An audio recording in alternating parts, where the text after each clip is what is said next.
Hello friends, स्वागत है आप सबका मेरी चैनल इन्वेस्टमेंट पाठशाला पे। आज मैं कोई स्टॉक के बारे में ये वीडियो नहीं बना रहा हूँ। ये एक जो अभी रिसेंटली हमें न्यूज़ आई है कि Indian economy enters into recession, तो उसमें एक टर्म यूज हुआ है टेक्निकल रिसेशन। तो पहले तो ये रिसेशन क्यों है उस पर हम थोड़ा डिस्कशन कर लेते हैं कि क्या है कि अभी अगर आप देखोगे तो कोरोना वायरस की वजह से जो पेंडेमिक आउटब्रेक था, तो ओवरऑल लॉकडाउन लगा था, नेशन वाइड लॉकडाउन था। तो बट जैसे कि भाई जीडीपी नीचे आने वाला था, जो ग्रॉस डोमेस्टिक प्रोडक्ट है कि वो कुछ प्रोडक्शन हो ही नहीं रहा था, सारे प्रोडक्शन सेक्टर बंद थे, सब कुछ लॉकडाउन में था, कुछ मैन्युफैक्चर नहीं हो रहा था, कुछ सेल्स नहीं हो रहे थे। तो ये रीजन से थोड़ा बहुत इकोनॉमी तो रिसेशन में आना ही था, जीडीपी डाउन होने ही वाला था, ये डेफिनेट है। तो इसमें कोई ऐसा नहीं है कि भाई ये कोई डरने की बात है कि भाई इकोनॉमी रिसेशन में आ गई, अब क्या होगा, हमारा इन्वेस्टमेंट है मार्केट में उसका क्या होगा।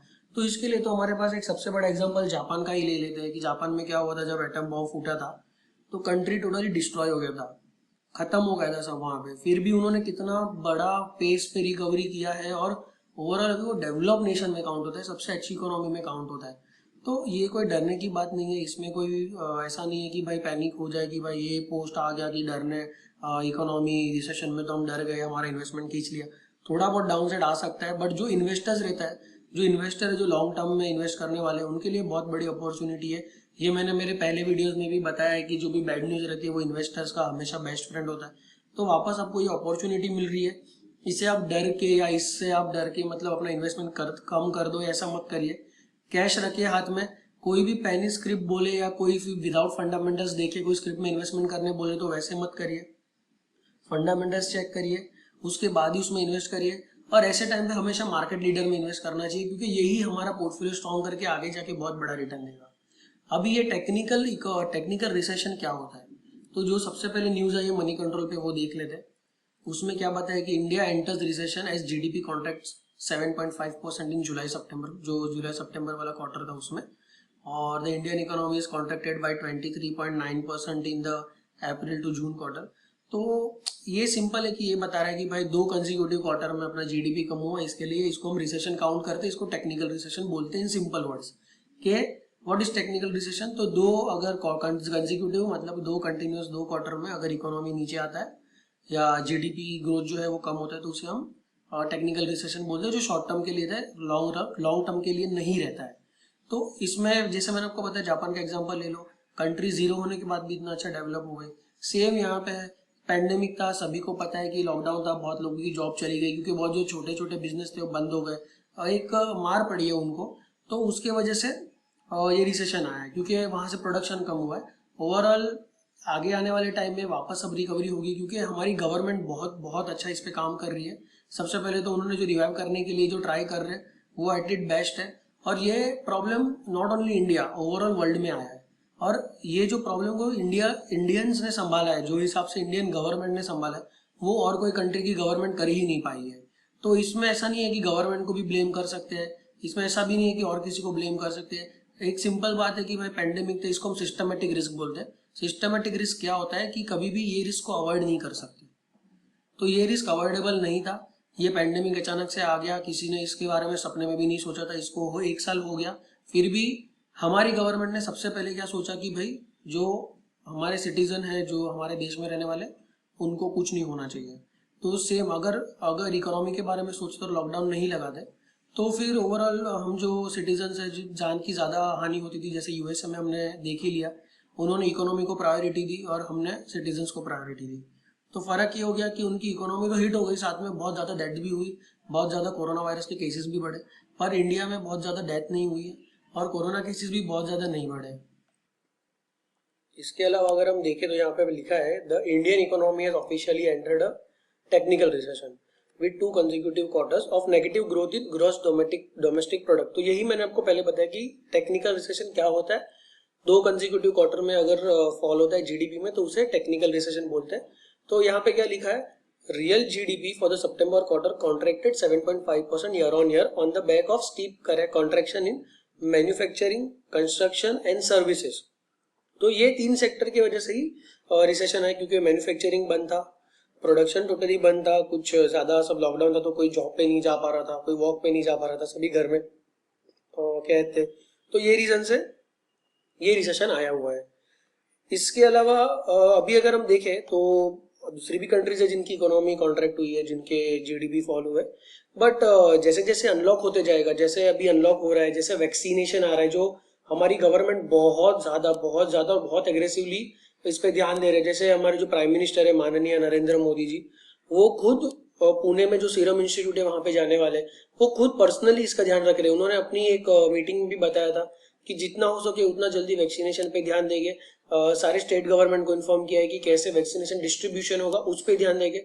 मतलब वो फुल प्रूफ प्लान लेके ही चल रहे हैं। एक बार जैसे पूरा टोटली अनलॉक हो जाएगा, वापस जैसे सब बढ़ने लगेगा, तो डेफिनेटली हमारी इकोनॉमी रिवाइव होने ही वाली है। उसके सबसे प्रमुख और उसका सबसे मेन रीजन ये है कि हमारी स्ट्रांग गवर्नमेंट, जो हमारे पीएम ने जो सारे देश के साथ अच्छे संबंध बना के रखे हैं, जो जो चाइना से नाराज है, जो जो चाइना में, जो चाइना की वजह से पैंडेमिक फैला है वो नाराज है, वो सब इंडिया में आ रहे हैं। अभी सबसे बड़ा एग्जांपल ले लो एप्पल का अमेरिका और चाइना में जो विवाद हुआ, एप्पल का भी प्रोडक्शन इंडिया में होगा। जो चाइना का प्लांट था वो बंद करके वो इंडिया में आ रहे हैं। वैसे यूरोप की बहुत सारी कंपनीज है जिन्होंने इंडिया के साथ टाइप किया, वो इंडिया में आ रहे हैं। तो जब ये सब कंपनीज इंडिया में आएगी तभी क्या होगा, एक लॉजिकली सोचते हैं, ज्यादा इन डेप्थ इकोनॉमी में या ज्यादा इन डेप्थ नहीं जाएगी, खाली एक सिंपल बात है कि वो अपनी कंपनी यहाँ पे लगाएंगे। जब वो उनकी कंपनी यहाँ पे लगाएंगे तो हमारे लिए जॉब क्रिएशन होगा। जॉब क्रिएशन होगा तो जीडीपी ऑटोमेटिकली बढ़ जाएगा, प्रोडक्शन भी होगा, जीडीपी भी बढ़ेगा, कंपनी की इकोनॉमी स्ट्रांग होगी, कंपनी को पैसा आएगा। तो ये ऐसा टाइम है कि एक थोड़ा खराब टाइम है, जैसे कि भाई कोई फैमिली में भी ऐसा होता है कि जो खराब टाइम आता है तो वो टाइम के लिए प्रॉब्लम होती है, बट जब वो रिकवर हो जाते हैं तो वापस और अच्छे से रिकवर होते हैं। सेम उसी तरह हमारे कंट्री में क्या ये वर्ल्ड वाइड प्रॉब्लम आई है, जैसे एक बार ये पैंडेमिक खत्म हो जाएगा, टोटली जीरो हो जाएगा, वैक्सीनेशन हो जाएंगे सब, उसके बाद वापस सब बैक टू नॉर्मल होने वाला है, वो फॉर श्योर है। इसका वापस मैं बोलूंगा कि इसका आप जापान से कंपेयर करो, जापान टोटली जीरो हो गया था।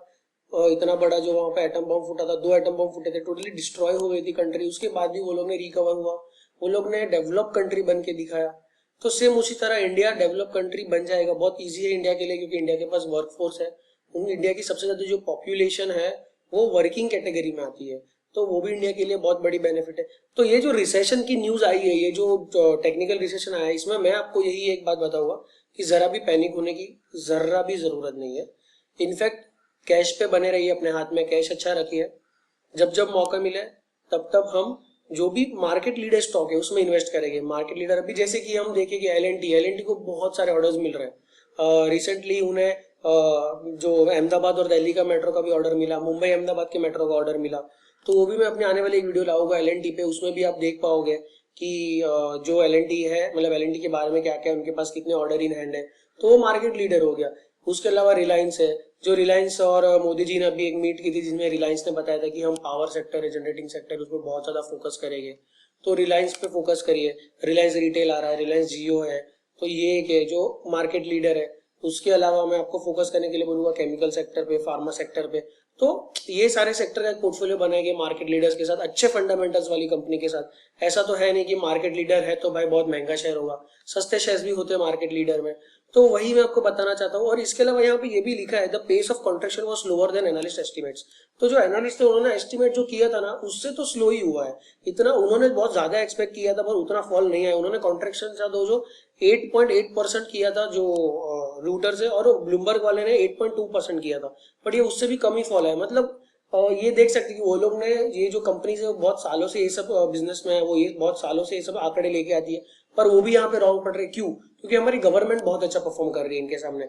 बहुत सारे पैकेजेस दिए हैं, एसएमई सेक्टर जो है उनको रिवाइव करने के लिए बहुत सारे पैकेजेस दे रही है। तो बट ऑब्वियस है कि ये सब थोड़ा लोड तो आने ही वाला है। तो जो उनको रिवाइव करने के लिए कर रहे हैं उनके लिए थोड़ा लोड भी आने वाला है, जो हमारी इकोनॉमी को झेलना पड़ेगा। बट ओवर एंड ऑल अगर आप देखोगे, आने वाले 1 साल 1.5 साल में एक बार वैक्सीनेशन हो जाएगा तो डेफिनेटली हमारी इकोनॉमी भी रिवाइव हो जाएगी। और तभी हम देखेंगे कि ये न्यूज के बेसिस पे जब जब सेलिंग आएगी, अगर वो टाइम पे हमने बाइंग की रहती तो हमें कितना अच्छा बेनिफिट होता था।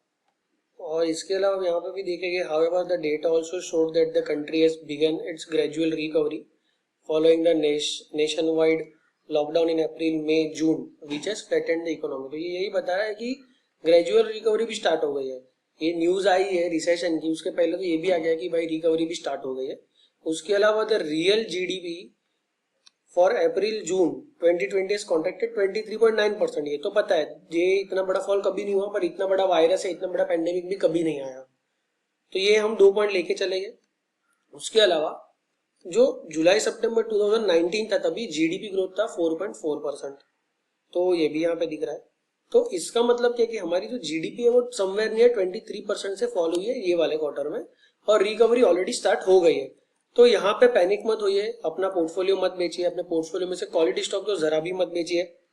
ट्यूसडे मार्केट खुलेगा, मंडे को हॉलीडे है, अगर ट्यूसडे मार्केट खुलता है कुछ डाउनसाइड आता है तो पैनिक होके अपना स्टॉक्स मत बेचिए। और जो लाइक पैनिक स्क्रिप्ट, जो अच्छी स्क्रिप्ट नहीं है जो पोर्टफोलियो में पड़ी है, उनको बेच के कुछ अच्छे स्टॉक्स उठाइए, मार्केट लीडर उठाए, कुछ नहीं तो एनटीपीसी जैसे स्टॉक उठाए जो पीएसयू स्टॉक है 83-90 रुपीज के रेंज में चल रहा है और सस्ता स्टॉक है, उसको भी उठाए, आपको उसमें डिविडेंड भी मिलेगा, साथ में उसमें जो ग्रोथ है, मेरे प्रीवियस वीडियो में मैंने बताया कि उसके टारगेट्स क्या है। तो ऐसा भी स्टॉक आप ले सकते हो मार्केट में से, बट कोई भी खराब फंडामेंटल्स वाले स्टॉक में एंट्री मत करिएगा, ये मेरी आपको पर्सनल सलाह रहेगी। और जो लोग मेरे वीडियोस देखते हैं, जो मेरे व्यूअर्स है, वो मेरे पिछले सारे वीडियोस देख सकते हैं। मेरे अभी तक जितने भी वीडियोस डाले सारे के सारे स्टॉक में मोर देन 20% रिटर्न तो है ही है, तब वो भी देख सकते हो। क्योंकि मार्केट हमेशा अपोजिट खेलता है। जैसे आप अगर सोचोगे कि भाई रिसेशन की न्यूज पे गिरेगा, बट कहीं ना कहीं इस अपॉर्चुनिटी को उठाने के लिए बहुत बड़े बड़े इन्वेस्टर बैठे ही रहते, तो हमें और उनमें फर्क यही है कि वो अपॉर्चुनिटी उठाते हैं और हम अपॉर्चुनिटी गवाते हैं। तो ये मत होने दीजिए। अगर मार्केट नीचे आता है तो क्वालिटी स्टॉक बाय करिए, गारंटी के साथ बता सकता हूँ कि आने वाले 6 महीने में आपका इन्वेस्टमेंट डबल हो जाएगा, आपका जो रिटर्न है वो डबल हो जाएंगे।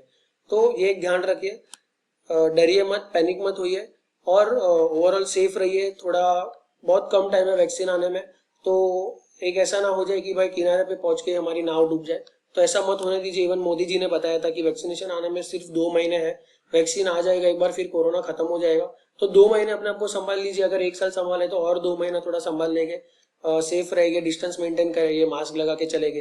ये मेरी आपको पर्सनल राय रहेगी। अपनी वीडियो यहाँ पे एंड करता हूँ। आगे भी मैं इसी बेसिस पे और भी अच्छी वीडियोस लाऊंगा जहाँ पे हम इन्वेस्ट कर सकते हैं, रिसेशन अगर आता है तो भी कहाँ कहाँ इन्वेस्ट कर सकते हैं, कहाँ कहाँ अपॉर्चुनिटी बन सकती है। मेरे आने वाले वीडियोस में आपको ये सब मैं समझा दूंगा, ताकि कहीं भी आपका लॉस ना हो। मैं हमेशा यही चाहूंगा आपको प्रॉफिट हो और आपका पोर्टफोलियो अच्छी तरह बिल्ड हो।